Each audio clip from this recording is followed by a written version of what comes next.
Om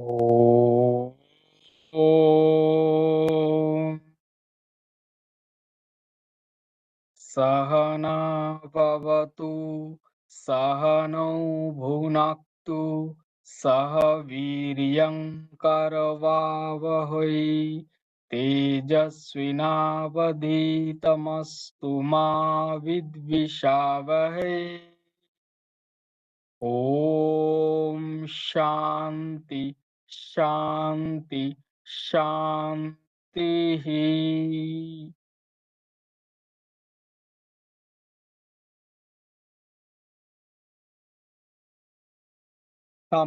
Today is the third day of our IKS-TKDL workshop. We welcome Pranam to all the participants to join with us.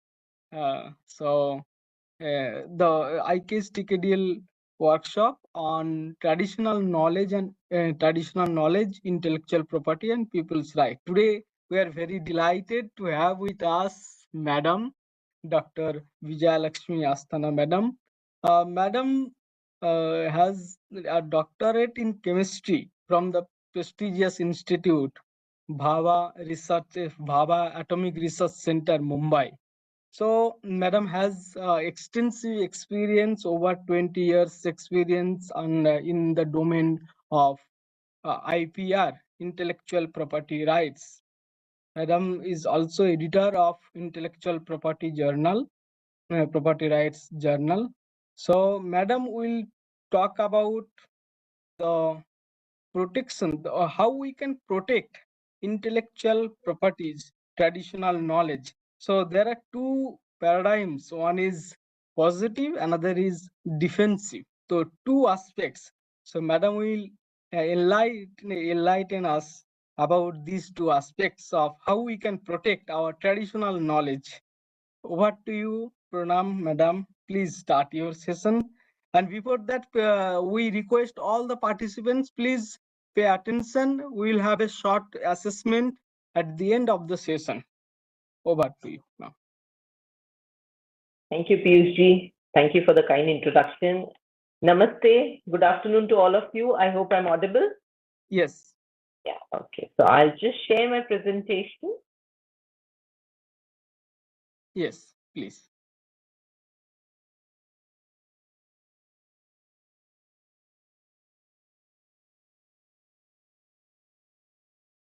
Yes, it's So, yeah, visible. that's Yes. visible. Yeah, okay. Thank you so much, Piyush ji. So, very good afternoon once again to all of you. And I think for the past 2 days, you all have heard something about traditional knowledge also, and also about intellectual property rights.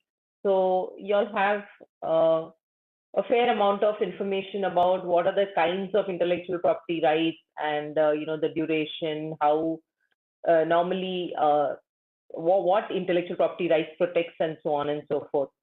So what we will be talking about today is traditional knowledge in the context of what traditional knowledge entails, and what are the things that come under the definition of traditional knowledge, and how we can protect them. So as Piyush ji said, we will talk about two aspects. One is the defensive protection and the positive protection.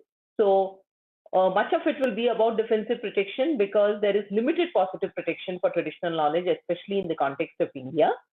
And in the context of defensive protection, we will also talk about traditional knowledge digital library, which is one of the foremost examples of defensive protection in the realm of traditional knowledge. Okay. So the thing here is that if you'd like to ask me any questions, Piyush ji, would they like they will ask the questions in the last, or can they interrupt me in between? Whatever you want. Yeah, I'm okay with either. So even if it's an interactive session, it's fine. So in case someone wants to stop and ask any questions, I'm okay with that. Okay. Yes. That is sort of, since it can even give rise to more discussions in the right direction if necessary. Okay. So I start with what exactly we mean by traditional knowledge. I'm sure you all already have a fair idea. The only thing I'm putting these things in perspective because as far as traditional knowledge is concerned, there is no accepted or definition in the international context, especially where discussions of protection of traditional knowledge or traditional cultural expressions is going on in the World Intellectual Property Organization, which governs intellectual property rights, but also talks about traditional knowledge, because this is an important aspect where we are talking about protection. So WIPO does have a working definition, but this is not an accepted definition. So the working definition simply talks about knowledge, know-how, skills, practices, and the key word here is that information which is passed down from generation to generation.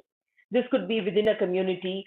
In the international context, they often talk about communities, local communities, indigenous peoples. It's all in the context of a group of people.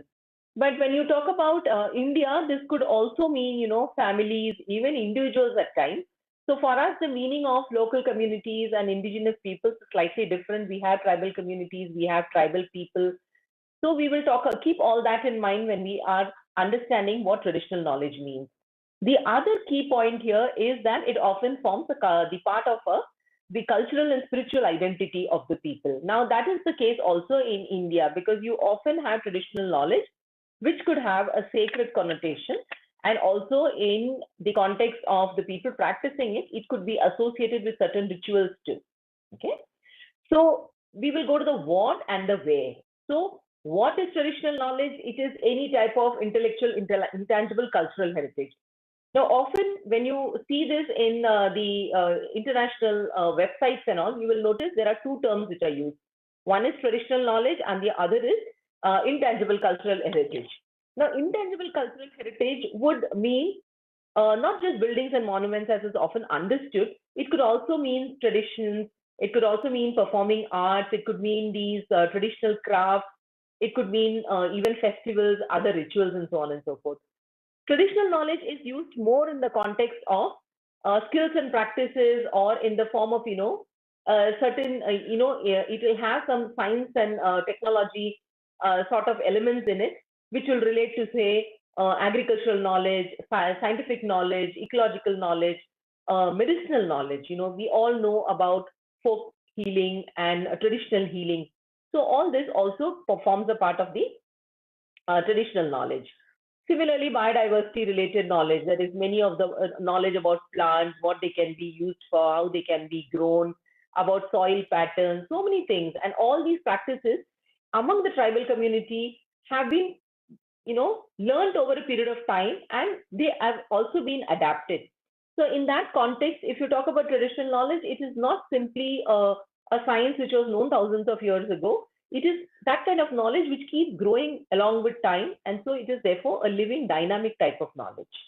Okay, so we have these practices and knowledge systems in traditional communities, as I said, and in India, as we know, this traditional population, and probably we are all local communities in that sense, because traditional knowledge we all use even within our own home. Okay, so where is such traditional knowledge available? It could be in the form of secondary sources. When I talk about secondary sources, they usually mean text, or somewhere where the information is taken from someone and then in form of some printed matter. For instance, it could be articles in journals, books, and ancient texts and manuscripts. Now, about ancient texts and manuscripts, India is unique when you talk about traditional knowledge. Unique, why?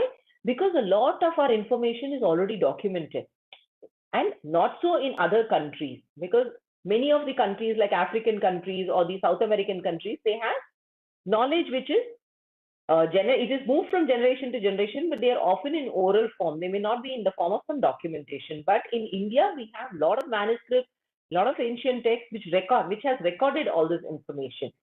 Okay, so what are the primary sources we are talking about?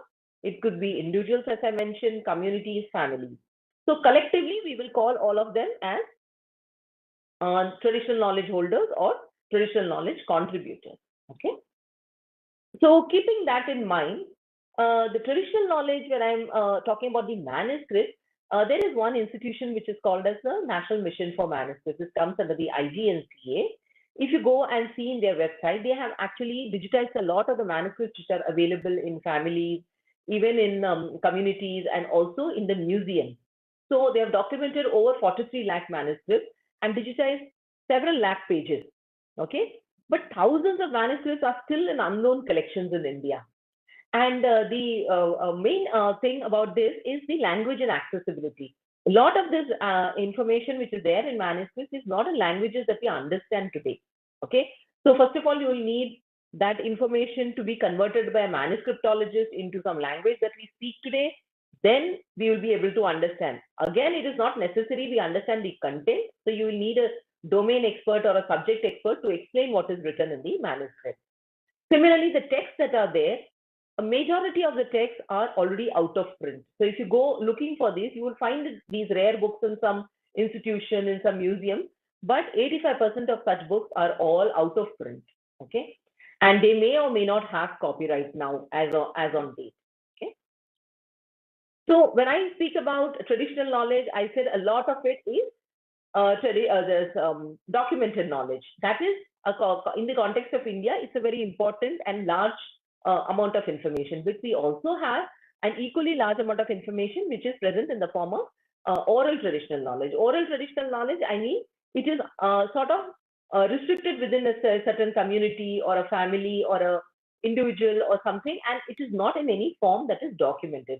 No printed, written, or any form in any way, even like a videography or a film or anything of that sort. So it is only in the form of what is transferred from generation to generation. It's in the minds of the people, and they do not have recorded it in any form. Okay, so India has a very large tribal population. So we all know, since they are, they live very close to nature, and their living is closely associated with nature. So they have learned over a period of time to adapt themselves. And while adapting themselves, they've also learned how to improve their life or do a lot of things, even things like, conserve water, maintain soil quality, and so many other things which they have learned. And all that becomes a part of the folk knowledge or the tribal knowledge. An important component is tribal healing. Okay, so they have developed their own medicines using the plants which is around them, plants which are available. See, geographically, if you see, the plants which are available in one part of the country is not available elsewhere. So they have adapted to all that. So what is available amongst their territory or in their geographical location, they have learned and they've started using. So all these are treasures of knowledge. Okay, so all this folk knowledge and the tribal knowledge or the oral traditional knowledge exists in India. And these knowledge sometimes may be documented, but more often than not, it is non-documented knowledge, and it may not be disclosed beyond that particular community that we are talking about. Okay, so is it okay so far? We are only talking about what traditional knowledge means. Okay, so coming to the next aspect. So we are saying, is there something anybody wants to know anything, Piyushji? There is no question yet. All right. So we'll move on. So Yes. coming to why we actually need to protect traditional knowledge, that is the subject matter that we are going to focus on today, knowing that what forms the component of the traditional knowledge and what we actually mean by traditional knowledge as far as today's talk concerns. We should now understand why we need to protect such traditional knowledge. Okay. So we know, I have put some, things like what traditional science and technology, what all gets included. This is just to put the traditional knowledge in perspective. So folk treatment, folk medicines, all these are subject matter of traditional knowledge. Performing arts, non-performing arts like painting, sculpture, art, archery, architecture, carpet making, all these things are, non-performing arts and will be included in the form of traditional knowledge or traditional cultural expressions, as I spoke. That is the indigenous cultural heritage which I spoke about. Okay. So in this context, why do we need to protect traditional knowledge? Okay. So there are few things that I have listed. First and foremost amongst this is prevent misappropriation. What happens is when such knowledge is available, I said there are two things. One is the accessibility and one is the language. So it is often unknown beyond the community. But what often happens is people will come to speak to these tribal people. They would just do some normal chit chat, take the information from them, and without actually, saying that this actually belongs to someone else, they would say take a intellectual property right or publish a paper or do R&D on that. And in a way, that becomes exploitation of it. And this becomes, yeah. So, Piyushji, there seems to be some questions, so I can take the question. Yes, yes. So all healing basic principles are same. That's the question. All healing principles? Yeah. All healing basic principles are same or not? Yeah. I know. Oh, okay. That's a question, good question. But all healing principles, see, even if you talk about the documented types of healing principles in India, we have something called Indian systems of medicine, where you have Ayurveda, Unani, Siddha, Soarikpa. Now, these are the documented ones which are taught in college, in universities, and they are practitioners. Not so with folk medicine or folk traditions. Principles also, if you see, all of them are holistic. They don't treat a person like the way an allopathic doctor does. Okay, they look at each person individually, look at the constitution of the person. There are certain, like in Ayurveda, they talk about the three the Vata, Pitta, Kapha, and when the Vata, Pitta, Kapha are not balanced, then that is what leads to diseases. That is one way of understanding why how Ayurveda treats the person. Similarly, there are principles in, say, Siddha or in folk medicine. They may not all be the same because they are based on certain understanding or certain traditional beliefs within the community. But if you see, all of them treat the person holistically, not like you. It's not like you all are given paracetamol for fever. That does not happen in traditional medicine. They will look at the person, they will see why that person has got fever and treat the underlying condition rather than the the symptom itself, like the allopathy does. Is there Yes, anything else, Piyush? yes, yes. The second one, how from Dr.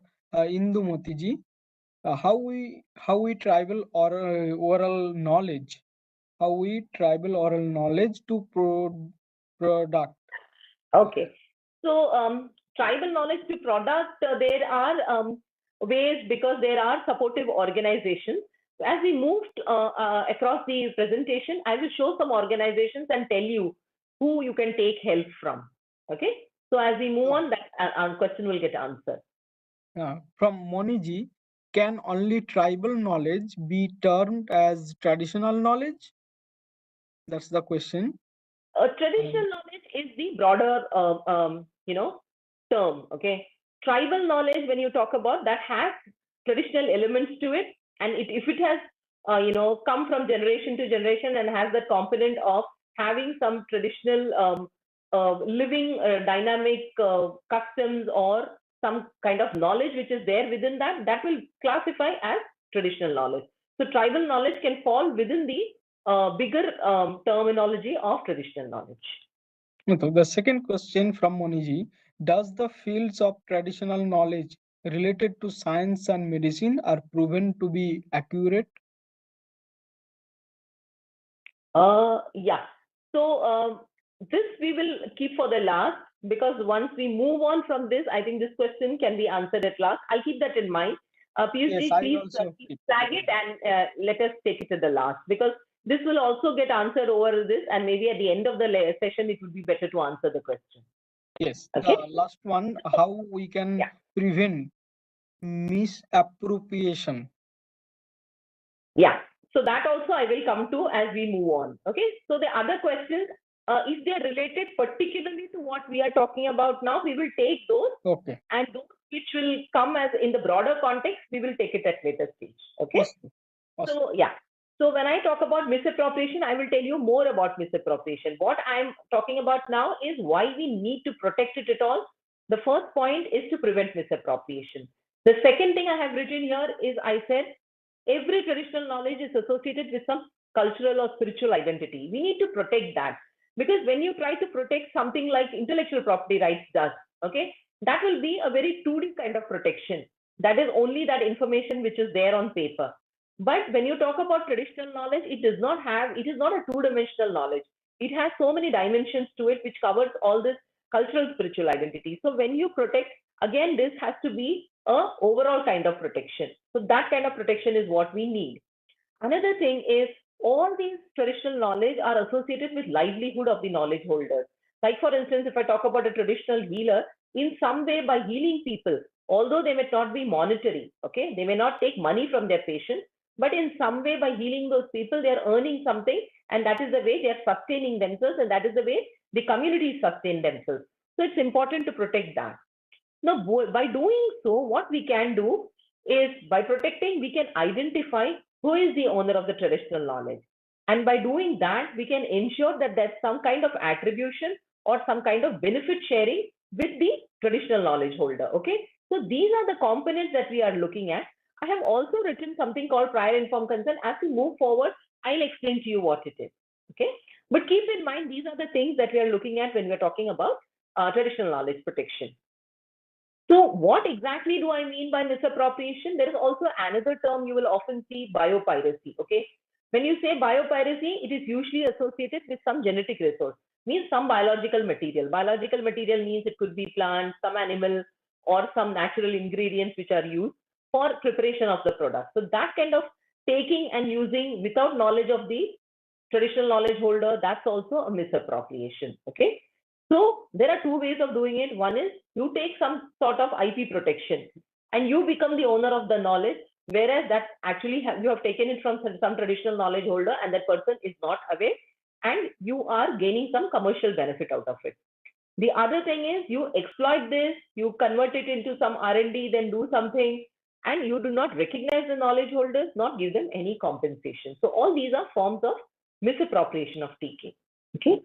So in the context of traditional knowledge digital library, since I am part of the traditional knowledge digital library unit, I thought why we should also talk about misappropriation by piracy in the context of medicine or in the context of genetic resources. Okay. So we have all heard that there were several patents that were granted on traditional healing practices like turmeric for wound healing, then the fungicidal properties of neem, then for basmati lines. There are even patents were taken on that kilta, which is that where tea collectors or agricultural produce they collect on their back and hold. There were patents even for such things. No, these are all traditional methods which have been using over a period of time.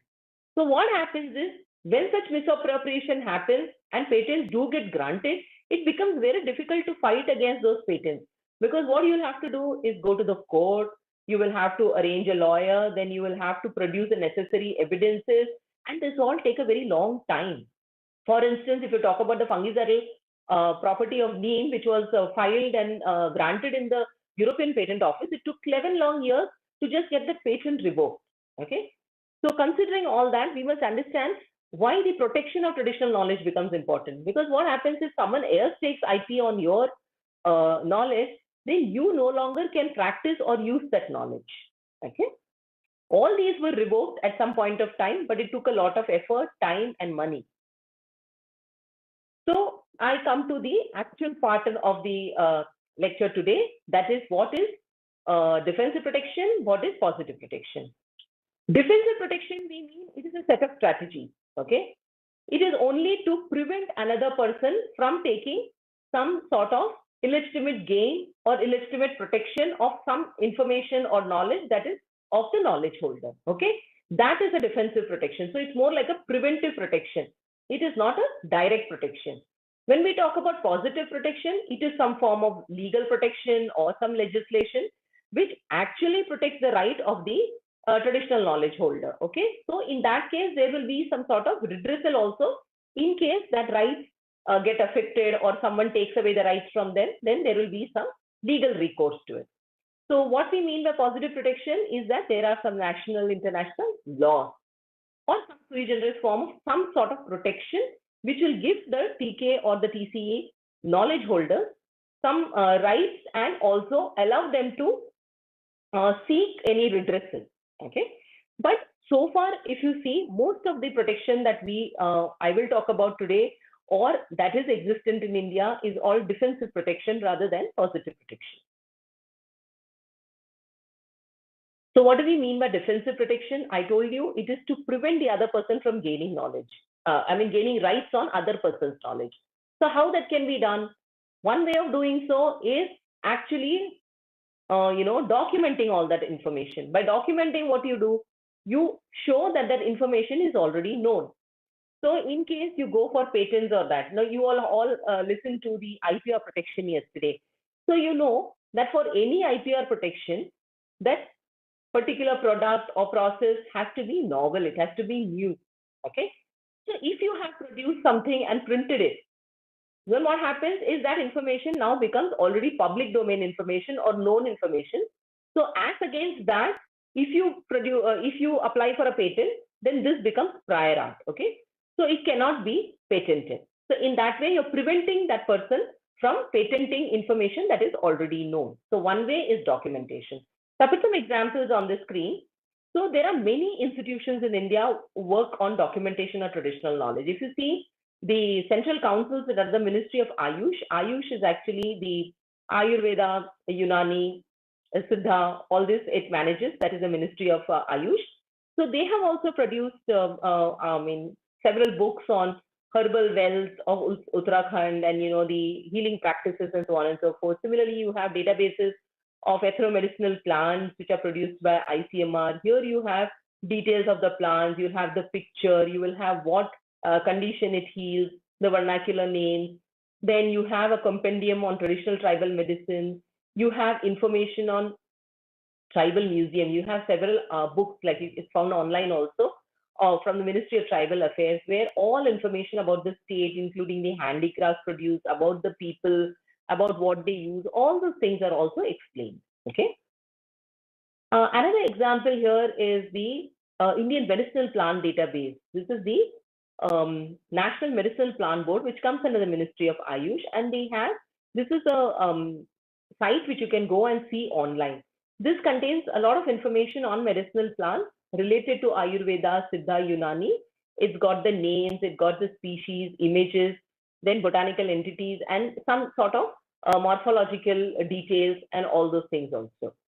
Okay, you can go and have a look. These slides will be shared with you.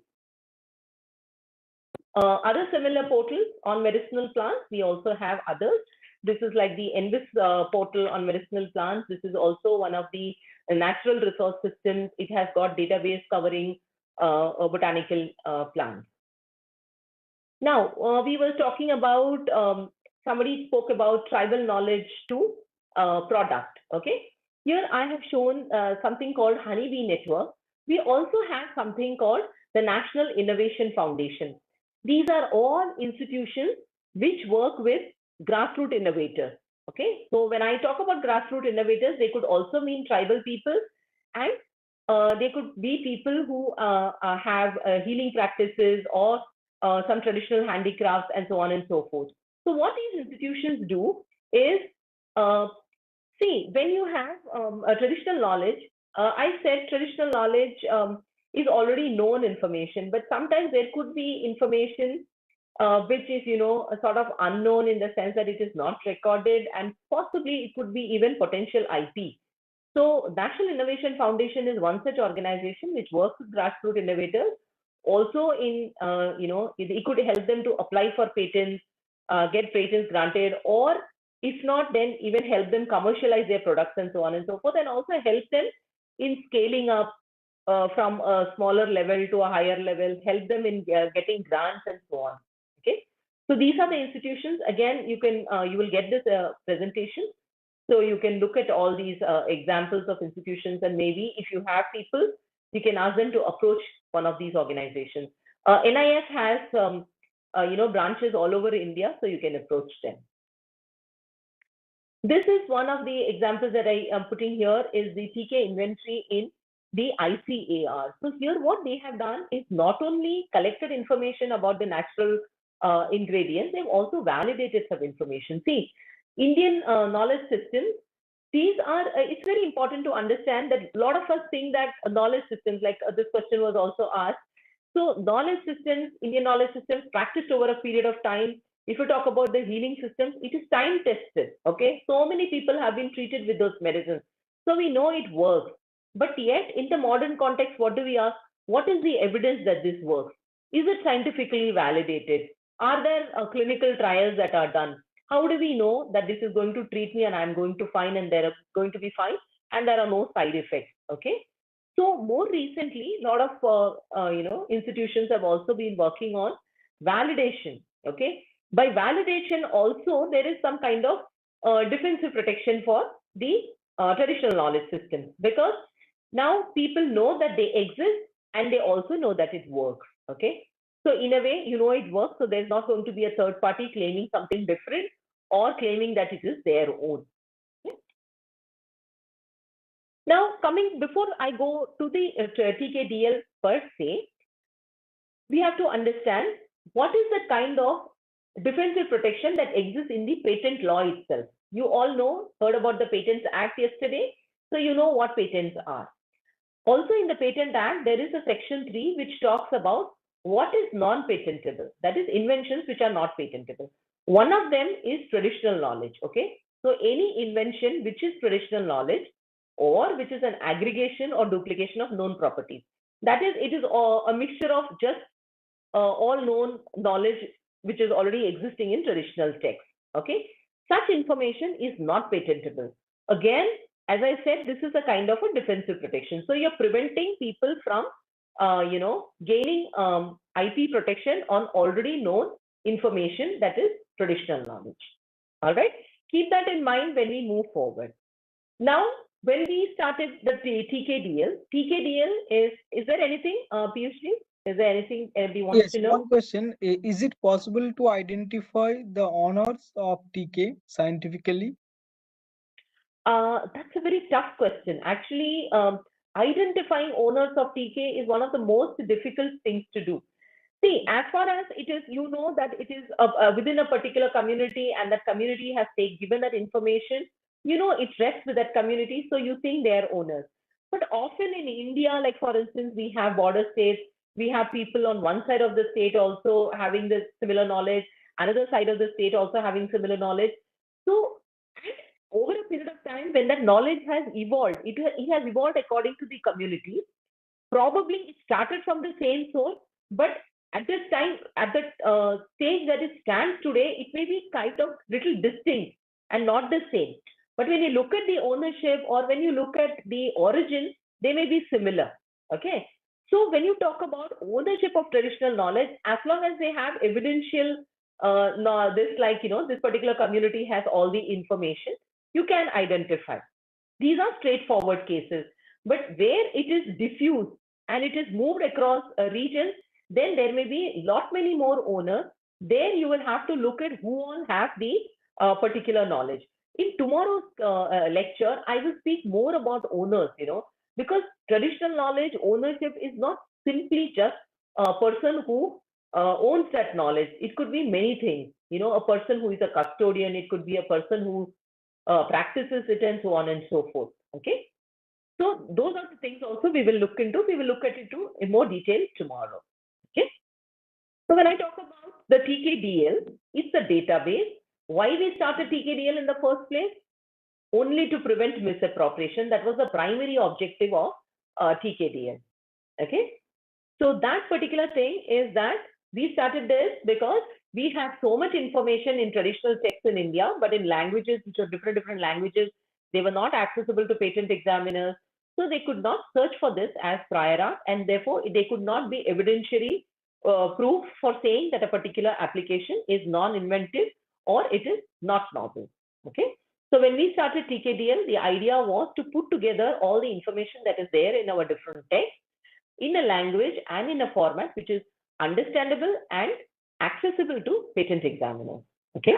So what we have in TKDL is information from Ayurveda, Unani, Siddha, Soba Rigpa. These are all the systems of medicine, and we also have yoga in it. Okay. So right now we have close to 5 lakh formulations. This is a little older slide, 4.5.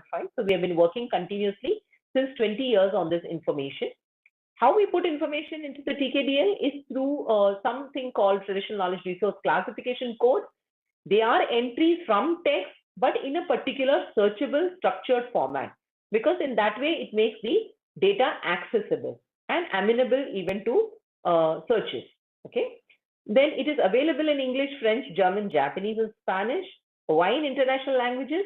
Because we are catering to the international patent offices. Yes, you don't have access to TKDL because access to TKDL is right now available only to patent offices as, for searches, for patent searches, and to assess whether a particular patent application is inventive or novel. Okay, we are looking at providing wider access to it. We have got cabinet approval for that, but it will take some time to put the modalities in place, and in some future point of time, it will be accessible as a database with a subscription.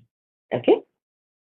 We also do something called, filing third-party observations, pre-grant opposition. This is only as a supplementary thing that we already have the database, but we also present the evidence to people, that is the patent examiners, so that it assists them in the examination procedure. This anyone can do. We do it as an organization, but even you can do it, because this third-party observation or pre-grant opposition can be filed by any individual. Okay, need not be necessarily an interested party. Okay, and through this process we have achieved several outcomes wherein patent applications have been revoked, amended, withdrawal, or abandoned. What is the good and unique thing about TKDL is that I told you, if you have to fight patents, then you will have to spend a lot of money, effort. Through this, with minimal amount of money, you can actually fight these cases, because all you have to do is present the cases to the examiner, and the examiner will put it to the applicant. And in case he finds it appropriate, he would actually tell them that this is no longer novel, and so we cannot grant you the patent. So in that way, the process becomes simpler and less expensive. Okay. TKDL, I just give you a very short overview of TKDL. So what we do is we have an in-house software application prepared by us, and we have developed it to input the data in a structured manner, in a searchable manner. Piyush, any questions? Yes, in the context of accessing database, can lawyers access the database? No, right now nobody can access the database. Right now, as I said, only the 16 patent offices. They are also granted under non-disclosure agreements. They are supposed to use it only for patent examination and nothing else. They can't also share the database with someone else. So as I said, we are going to look at, giving for wider circulation, but it will come through a paid subscription, and it is in the process. So soon that should become available. But as of now, there is only one representative database of few thousands of formulations, which you can see to understand how the TKDL works and what it contains. That's all. So once we put this information, basically this work is undertaken in project form, and most of the people who are working are all experts. They are domains in the area. So we have Ayurveda, Siddha, Unani, Soarika doctors working with us who input this data, because interpretation of those texts is complex, and interpretation of the ancient text can be done only by domain experts. So they've input this data, and once the data is input in the format that I'm shown you here, what we can actually get, what is the information that is available. Okay, so we start from something like this. The one on the left hand side, that is the Malayalam text. Then you have texts which are in Sanskrit. Then the lower one is Boti, which is what Swarikpa is written in. Then this another text here is in Tamil, and the here text is in Urdu. Okay, so we have several languages in India. These are just a few of the languages that I have shown in the context of systems of medicine. So all this information is converted into something that I'm showing you on the screen. Okay, so what I'm showing you here on the screen is this, where it says there is a title. Title means what is the formulation. All these are therapeutic formulations. Formulations wherein it's usually a medicine, and that medicine is used for the treatment of something else. So we have a title, we have what the formulation is all about, the ingredients which are there, how much of it is there, how a particular drug is prepared, how it is given to the person, and what it is used in the treatment of. Along with that, we have the book details. Important here is the value addition that goes into the TKDL database. See, all the information that is there in these texts is very complex. If you and I read it, we would not even understand what is written, because it's all cryptic. Even a plant name or an ingredient name would not be understood except by the domain expert. So what we have done is converted all that ancient knowledge and correlated it with modern terminology and included that terminology. So a normal modern person who is educated in the normal schools will be able to understand those things. Okay. Also, in addition to that, we have the image of the text which I showed you. I'm sorry. I'll have to go back.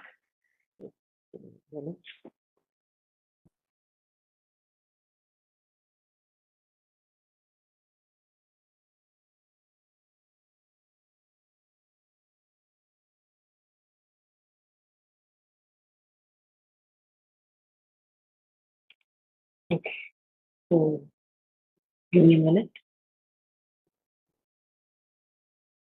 So like we started from this, we end with this. Okay. So now this is in English in a format, in a language that can be understood by any modern practitioner. We also correlate with the names. For instance, if there is an Ayurveda description, there is also an Unani description, there is a Siddha description, there is a common name, there is a botanical name. So this platform is one such platform where all these different systems of medicine talk to each other, and you have a description in all different languages, in different common names and the botanical names. So scientifically also you will be able to identify the plant. Similarly, we have done this with disease names also. So disease names, you know that the names are very different. The way diseases are described in the systems of medicine are very different. It is much more detailed. Okay. So what we will correlate it with modern terminologies like cough, a fever, a headache, or appendicitis, so on and so forth. So, Piyushji, is that a question? I'll just come to the Yes. question. So what is the purpose of this restriction? That's the one question. Yeah. So, originally, when we started doing the work on TKDL, this was, as I said, 20 years ago, the apprehension was that right now, all the information that is there with traditional knowledge in India is in the form of books. They are difficult to access, I said, and also difficult to understand. So in a way, that kind of protected that knowledge. So what people felt that once you convert that knowledge into some format which is understood and accessible by all, this will lead to more misappropriation rather than protection. That was one apprehension. So the government felt that, and there was a lot of debate on it, and the government felt that till we can understand how to protect this well enough, we will keep it as a closed database. There is no other reason. Okay, because if you see that this is open domain knowledge, all these are published books. So this is not information that we have created. This is information that is already existent. Although many of these books, as I said, are out of print and maybe available with difficulty, but as such, if you see, all of that is public domain information. So if you are a person who can understand Sanskrit, or if you can understand Ayurveda, you can actually go to the book, read and understand. Only we have made it easier for everyone to understand. So being the apprehension, we had sort of kept it as a closed database. That's all. So another question, similarly, what if a researcher wants to access the data, where should we go? Yeah. So that's what I said. Right now, we are under the process. This will soon become accessible. So the accessibility will be through paid subscription. So we could give it to research organizations. So if you're working with a research organization, you will get access through the research organization. Of course, there will be certain terms and conditions. It will be, again, like here we have a non-disclosure agreement. There, when we share, it's like any database. Like you have journal articles or something you get from Elsevier or some other place. You have agreement. So such mutual agreements will be signed between the research organization and us, and we will give access. So through that, researchers and other people will also get access. It will just take a little time, maybe a few months, before this access can be made available. Okay. So right now we have more than 4.5 lakh formulations, and while I told you that we are doing systems of medicine, we are also working on traditional agriculture, also traditional metallurgy, and also besides therapeutic formulations in traditional medicines, we are also working on devices, diagnostics, tools, surgical practices. You know, Sushruta Samhita in Ayurveda, it actually several thousands of years ago, it talked about surgery. Similarly, you talk about Panchakarma and a lot of other practices which are there over all the systems of medicine. If you see, Unani has cupping. So there are a lot of things. So all these things are also now being included in the TKDL database. So as I said, we also have a watch monitor system where we present evidences, and based on those evidences, many of our applications, that is the patent applications, have been revoked, amended, so on and so forth. I just given a few examples. You can have a look at it when you get the presentation. Okay, no, it's self-explanatory. What I have done is put the evidence, put the examiner report and decision based on those TKDL evidences and why it has been not granted, or it has been refused, or it has been amended. Okay, so two examples are there. One is an Indian application, one is an application at the USPTO.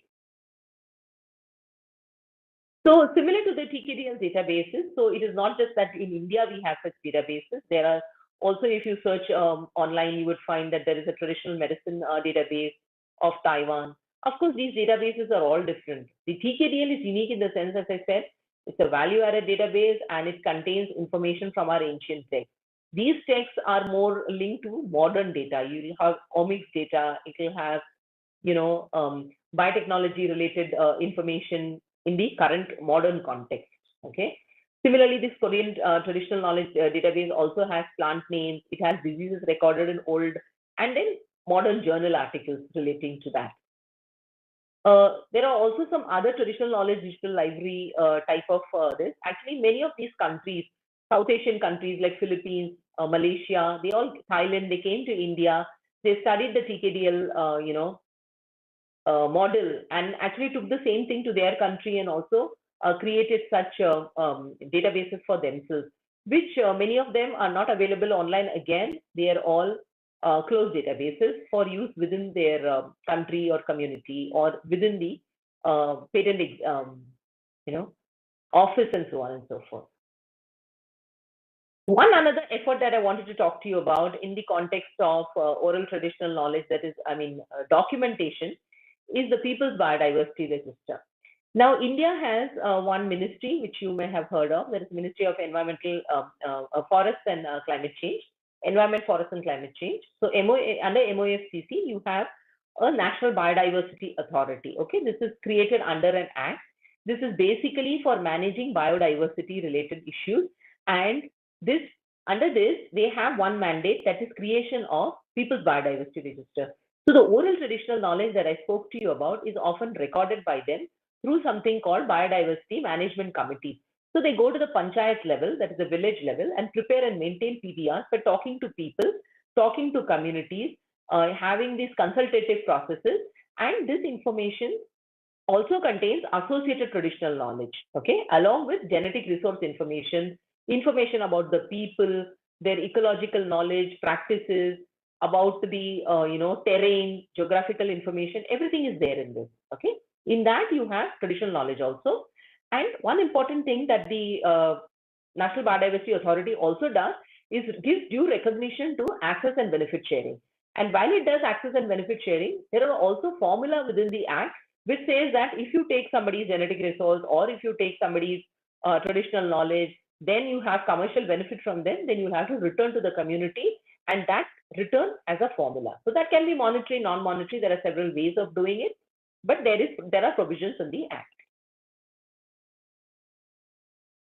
So coming to defensive protection, I told you most of the protection is database and registries. Okay, the PBRs are not again open. If you understand, they are oral traditional knowledge. So as for the act, it is supposed to be maintained as a document within the BMCs, that is the Biodiversity Management Committee.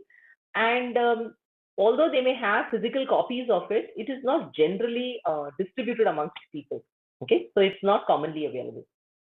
Defensive protection, when I'm talking about database and registry, so these are all documentation which prevent people from, taking IP or rights or pretending that something of someone else's is their own and gaining profit out of it. Okay, so the advantages, as I already mentioned, it will prevent grant of erroneous patents or IPR. It will preserve valuable heritage because you're recording it. Then it will identify knowledge holders. That's also a very important thing. Okay, but concerns, they become readily accessible. That is a concern I told you when TKDL was started, why it is kept as a closed database. Is this likely to trigger more appropriation, misappropriation? The other thing is prior informed consent. I flagged prior informed consent, but didn't explain what it is. So whenever you're taking information, now when you talk about database and registries, this is information taken from someone else. In TKDL, we have it from books. So the question of ownership doesn't arise. Many of these books don't even have copyright. So there is no ownership.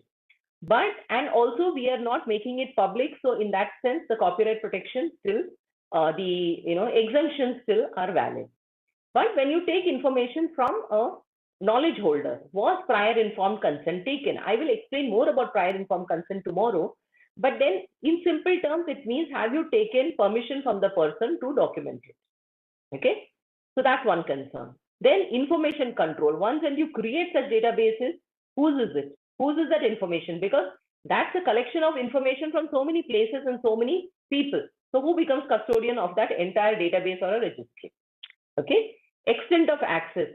Like I said, there is undisclosed knowledge. There is knowledge which is known only within a community, which is not generally known. Then how much of it should be accessible? How much of it should not be accessible? Then safeguarding the information. Given today's technological advances, there are two sides of the same coin. It has become more easy to protect knowledge. There are several data protection techniques, but also it has become easier for information to be leaked or information to be taken, information to be hacked. So given that keeping that in mind, how easy or difficult it is to safeguard. Also, the technology advances, access nowadays need not be physical. So you can just take access like in DSI information, when you talk about DNA information, access need not be physical. So you don't need the plant. You even have the DNA sequencing, you can do R&D with that and actually get, some sort of commercial benefit, but without even saying that I use this plant. Okay, so these are the kind of concerns. So when you talk about positive protection in India, most importantly, there is no positive protection. That is, there is no law in India for traditional knowledge protection. So neither the knowledge itself nor the rights of the knowledge holders are protected by any law. So we have IPR, but what are the challenges in applying IPR to intellectual property, to traditional knowledge? First and foremost, traditional knowledge is not novel, so it cannot be protected under any of the IPR. They are dynamic, living traditions. Okay, they keep changing and evolving over a period of time. There is no single point ownership. There is no individual. Like when you talk about patents, copyrights, design, they are all individual people who own them. So how will you apply IPR to traditional knowledge? Is that possible at all? Okay, there are certain components like patents. It could protect some sort of technological innovations that are there in traditional knowledge. Copyrights can protect certain images or dance forms or some play, music and things like that. Designs can protect motifs in fabrics. Plant variety protection can protect certain plant knowledge or some new varieties and so on and so forth. Geographical indication can protect certain products which have the traditional knowledge component. But what happens is all of these are protected for a certain amount of time, whereas traditional knowledge is a living, dynamic traditional knowledge, which doesn't have a timeline. Okay, it cannot be protected for a specific amount of time. That's one another reason why these are not applicable to traditional knowledge per se. So there are Government of India frameworks for protecting TK and people's rights indirectly. I have just written this. Now, geographical indications, as I said, you have seen yesterday. So in a way, some amount of traditional knowledge can be protected through geographical indications, but again, it is only for the product, not for the knowledge. So it doesn't have that direct sort of protection. Similarly, industrial designs again is for a product. Copyright, you may have lyrics or you may have stories which can be protected. Again, not the entire knowledge. So once that get published and you change it a little bit also, another person will get copyright. So again, is it helpful? Are we exposing the traditional knowledge rather than protecting it through these? That's the question. Then, as I said, in the Biological Diversity Act, that is, which comes under the under which the National Biological Authority is constituted, they also have something where it protects in an indirect manner, where it gives access and benefit sharing. It also talks about research not to be transferred without approval of NBA and so on and so forth. We also have the PBR. Then there is another indirect way that protects people's rights, that is through the forest rights. You and I cannot go to the forest and just pluck some plant and bring it, because it is prohibited under the Act. But people who are dwelling there, who have created a lifestyle or this within there itself, that those people can use that plant for their livelihood. Okay, so such rights are protected again Again, this is an indirect form of protection. Okay. Now, when I speak about positive protection, there have been some international efforts for protecting TKs and TCs, but somehow nothing has materialized. Okay, because consensus, bringing consensus, when we have not even got consensus on what is traditional knowledge, that is just the definition, how to create consensus on what is the scope of protection, what should be protected, who should be protected, all these things come. Okay, discussions have been going on for years, 20 years, more than 20 years. And why we are doing it? Because when you talk about national acts, they have limited scope. Okay, so in the international context, if it is protected, maybe if our knowledge is misappropriated in the US, then you will also get some protection. Right now, that doesn't happen. Right now, if something gets in patents, for instance, it's territorial. So if it is protected in India, and if someone infringes on it in US, you can't do anything about it unless it was protected in US also. Okay. Similarly, when you have such international cross-country laws, then that would help us protecting the information here and in the other country also. Then we have had this information and this, being discussed in the WIPO. There is a treaty that has been concluded recently. You all can go and have a look at the World Intellectual Property Organization site. Again, this has not been ratified.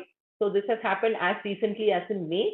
But the sui generis means, I mean, the unique law for TK and TCE is still under discussion. Okay. Why we want to have such protection? It will empower the community. It will promote traditional knowledge. It will help them to utilize that and utilize them as they see fit. That is, if they want to sell it, they can sell it. If they want to commercialize it, they can commercialize. If they want to share it, they can share it. Not misappropriated as it is being done today. People go to them, talk to them, just take the information and run away with it, publish it, do R&D. That should not be the case. Okay. So it should be them who are controlling the access and commercial exploitation. And this will also help in enhancing research and development. Okay. So that's all for today's topic. I'll stop here, Piyush. I'm also stopping the screening. Okay. Thank you so much for your attention. Some sort of continuation will happen tomorrow. So your, some of the questions you may also have will get answered tomorrow too. Okay. Yes. Thank you so much. Thank you very much. So, would you like to take question first, or we can complete the assessment first? Which one? Whatever is convenient for you. Anyway. Discussion is better than going into the exam. So we can take some questions, then we can complete. No, we have time. It's 4:30. Yeah. We have time. So.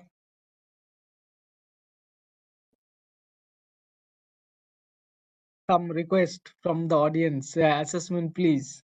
So let me finish the assessment. Sure. Please go ahead. Yes.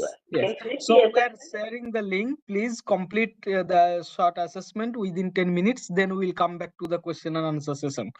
Sure. I'm sharing the link here. Okay, I'm there, so you can. I'll come back. Yes.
2 minutes left. Please submit your assessment before that. 2 minutes left. Please complete your assessment.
So time up. I hope everybody has submitted. Mm.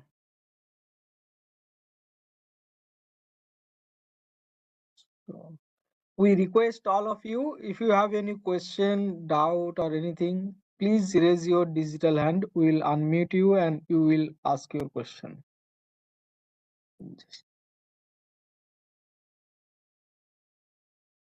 Okay.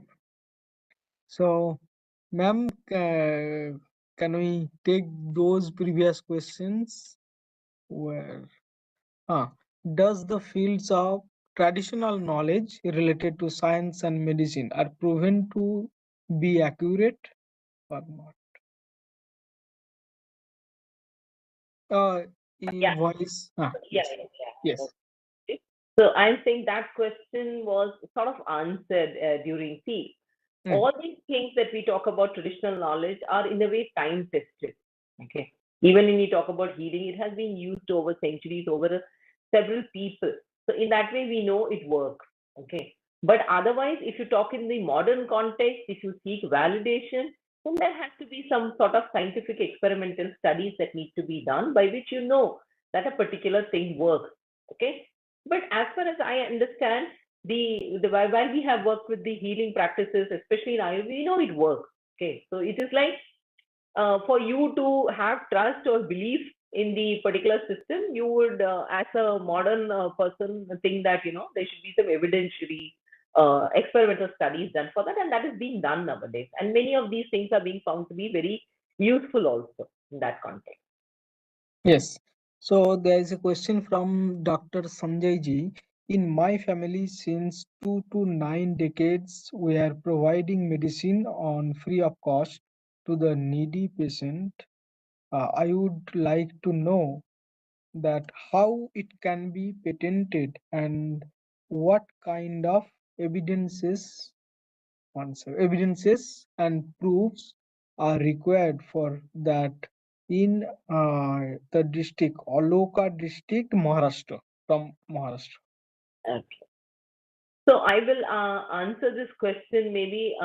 You will need legal this for that, but I will like to answer this question in the sense that do you first of all want to get it patented? Okay.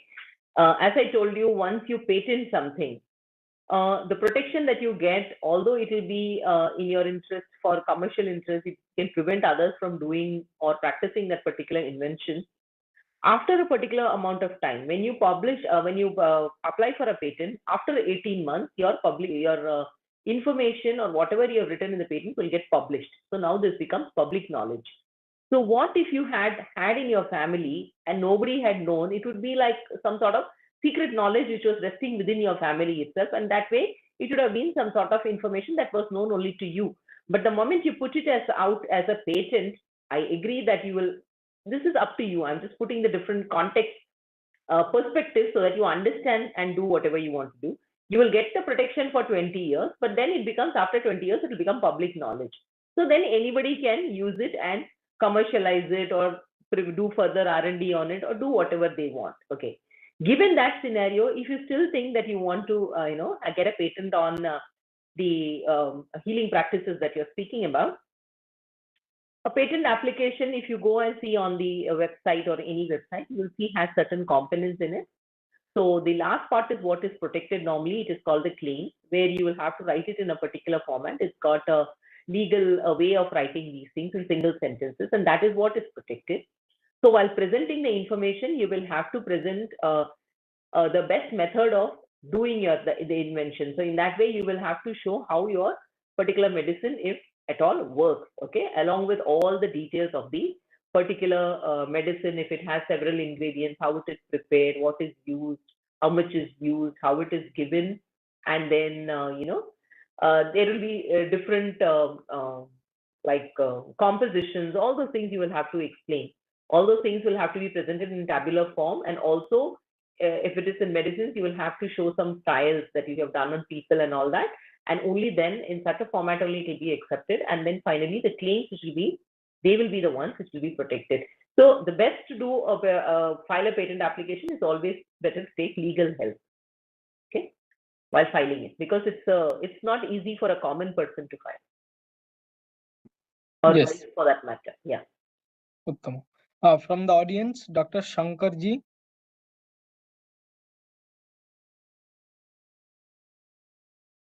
or Dr. Mamta ji.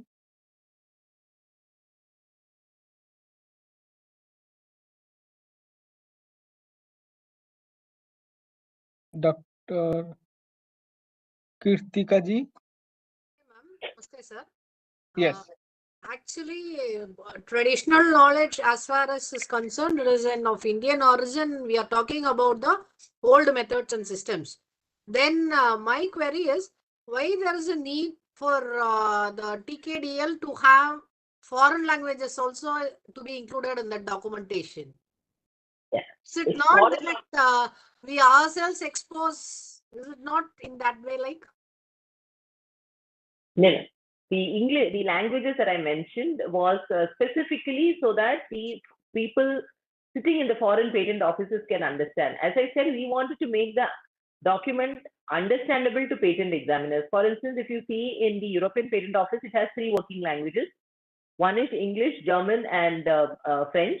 Then in the US, we had English. Then you have Spanish in many of the Latin American countries. And also we have Japanese, which I said is in the Japan. Why we chose these languages or why we had these languages was we found that the misappropriation was happening maximum in USPTO and the EPO. So it was important for us to get this information across to those people. So that is why those languages were chosen. Oh, thank you, ma'am. From the chat, how this traditional knowledge be integrated into modern systems of education with its cultural significance? So I think this question can be answered by PhD also. IKS is doing a lot of work on that. And if you talk about integrative, studies, now a lot of institutions are working on integrative. Like for instance, even CSR has a laboratory which is works on integrative medicine in Jammu. So a lot of institutions are actually working on the old and the new and trying to take. And even if you see the last Nobel Prize, which was, like a couple of years ago, more than a few years ago, the artemisinin that we talk about, that was also information that was already known. The people just picked that information from an ancient Chinese text, and the scientists worked on it to see whether it will work in the modern context through the studies. So integrative medicine or integrative experimentation has been going on. What we have as a treasure trove of information in ancient systems is a very, a very large amount of information. So that is going on, but I will ask Piyush ji if he can help in explaining Yes, more about so IKS. actually our division, Indian Knowledge Systems, is established by Ministry of Education to infuse that traditional knowledge in our existing curriculum. So we are working on that. I request you to explore our website. There are two dimensions. One is school system, another is higher education. Through UGC, we are working on that. There are many initiatives. If you go to our website, there are all initiatives are exposed in public. So for students there is internship, then faculty members, research project, and for organization centers. So those are the three main initiatives. So you can explore, and this is our goal: how we can incorporate our traditional knowledge in our existing curriculum. Okay. So I request you to explore our website. Everything is there.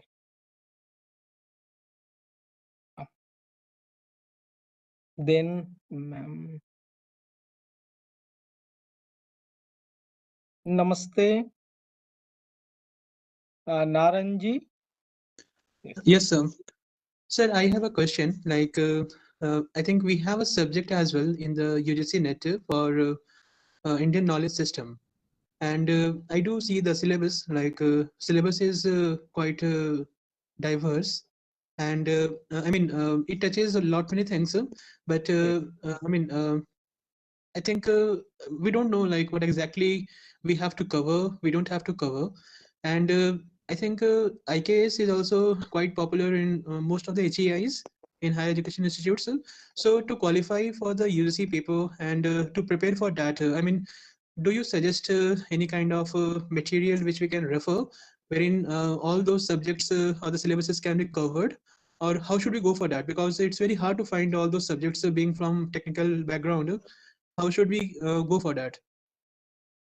Yes, it's difficult to explore all those subjects because we are just following one discipline, but there we will see different disciplines are merged in the same place. So we are Yes, trying to make some study materials. We are developing some study materials for that. So whatever existing books are, what are the existing books are available, please look into that. And I think.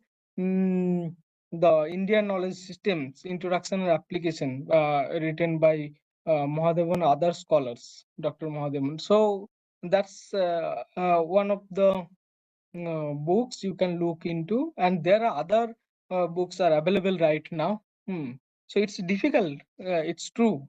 Uh, so we have to look into that because all disciplines are merged, and we are not familiar with this type of approach in our modern education. So we have to yes, look sir. into that. Okay, sir. Thank you. Thank you. Then, so from chat,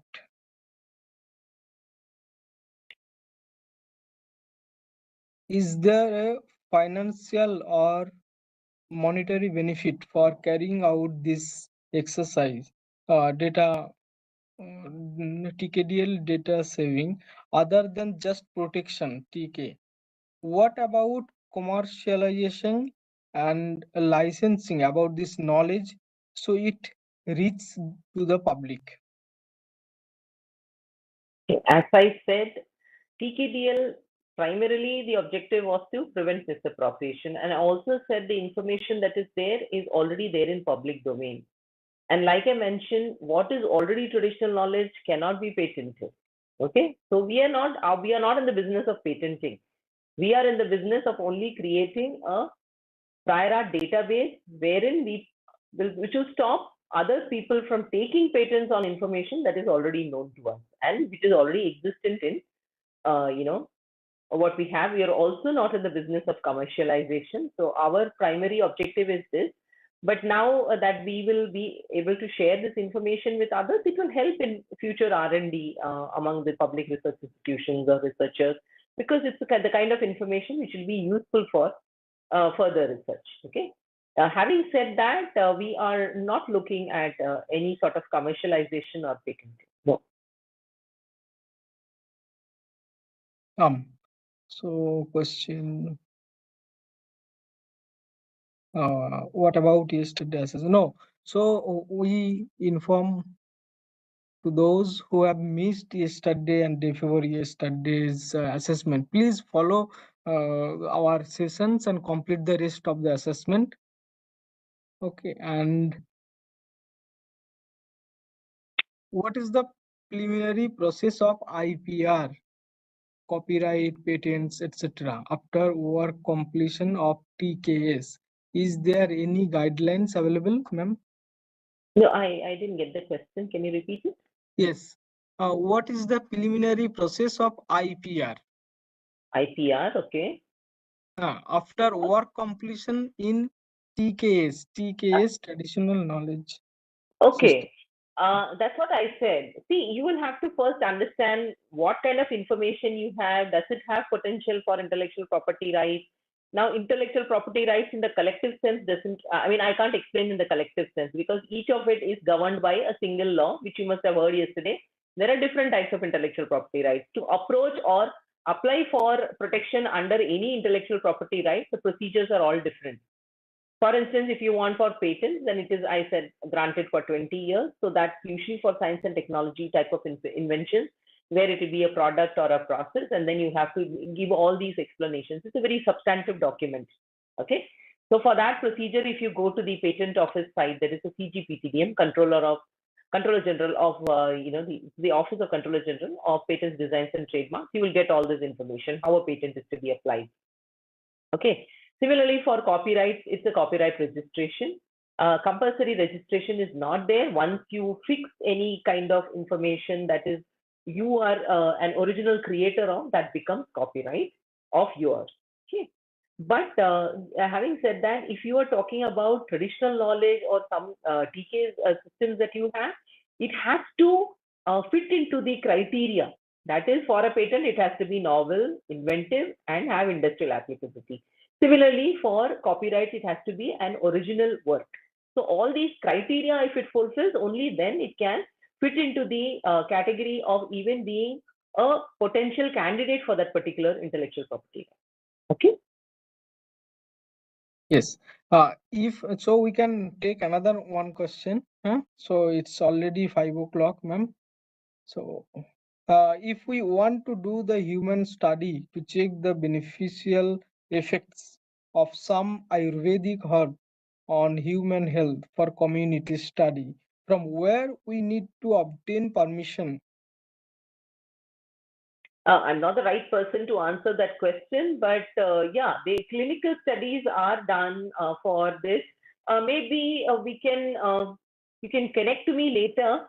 I'll get the information for you, because this is not something I work on. We work on documentation part. But yeah, there are some of my colleagues who also have some information about how this studies can be done. I'll get you in touch with them. They may be able to give you more information.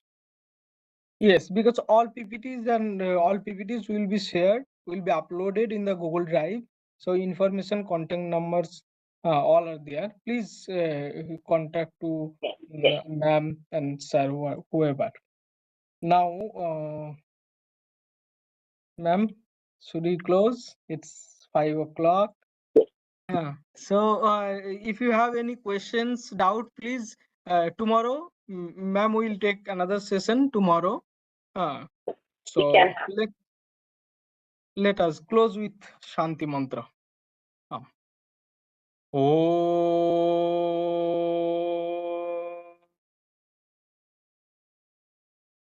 Sarve Bhavantu Sukhinah Sarve Santu Niramayah सर्वे भद्राणि पश्यन्तु मा कश्चित् दुःखभाग् भवेत्।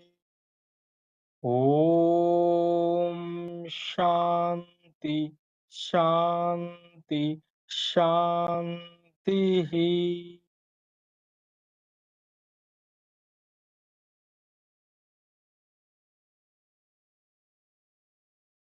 Thank you very much to all of you. Thank you. See you again tomorrow. Pranam, ma'am. See you. Pranam to all.